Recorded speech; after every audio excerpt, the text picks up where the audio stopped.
Hey, what's up, guys? This is a recipe on how to create that blurry background or get that bokeh in the background. And it's pretty easy and straightforward, but you just kind of need to know a couple of things in order to make it happen. So basically, what we're doing is we're playing with the depth of field, where something in the foreground is in focus and the stuff in the background is out of focus.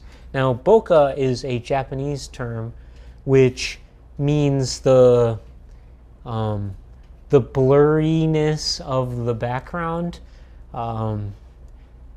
If you want to get a little bit more technical, the lens creates these circles of confusion is the technical term. It's called circles of confusion. And when the circles of confusion get larger, that's when something's out of focus. And so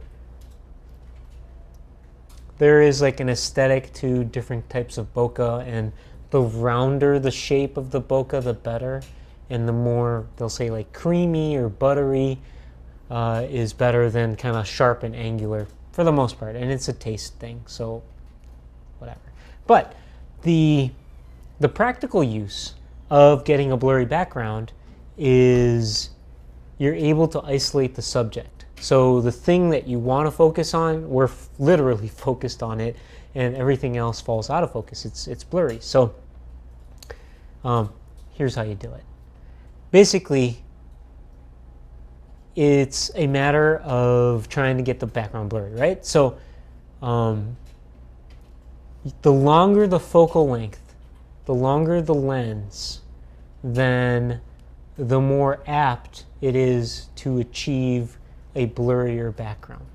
Also, the closer the minimum focus distance is, then the more likely you're able to get the image out of focus, or at least the background, out of focus. And so not all lenses are created equal. Some lenses, like this lens, this is the 100mm macro, this has a very, very close minimum focus distance. In fact, you can get just within a few inches of the lens. And the closer you are, then the easier it is to get the background out of focus. Also, the f-stop, the aperture, the wider the opening, the shallower the depth of field. So if you have a lens that's like 2.8 or like has a lower number, meaning can open up larger, so 2.8, 1.2, 1.8, 1.4, 1.0, or 0.95, if you're lucky enough to have one of those lenses, then it'll have more bokeh.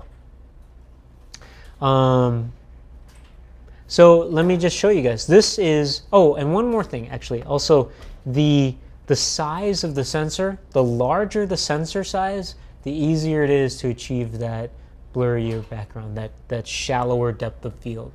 So this is a small cropped sensor camera, and so this is a slightly smaller one than, let's say, the Canon 5D Mark II or Mark III.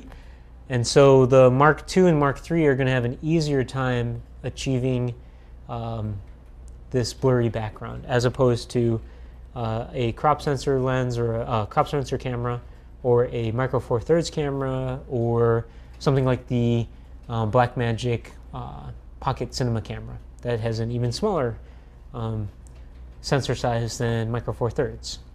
Not impossible to get blurry background, but it's more challenging. You're gonna need longer lenses, wider aperture, and those things tend to add up in money.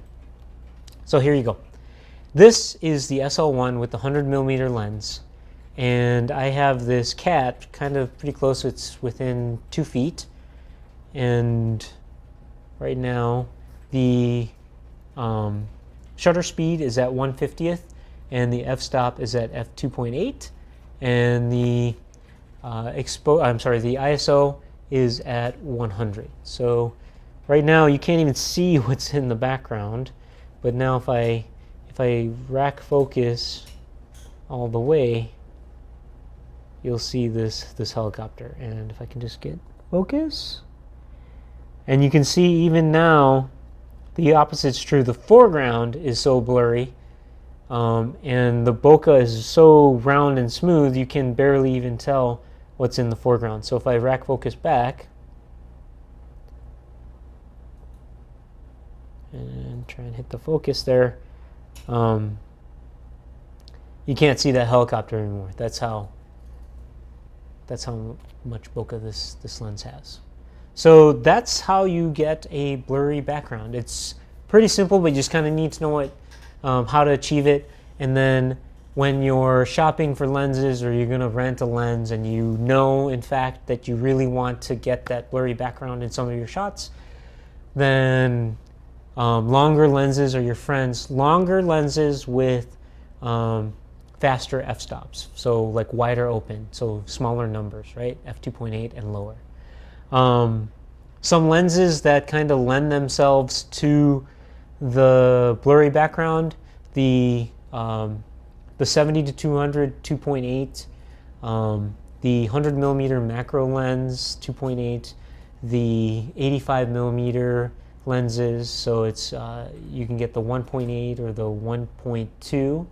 The 50mm lenses, whether it's the 1.8, the 1.4, the 1.2, those should all work so long as you kind of follow that recipe.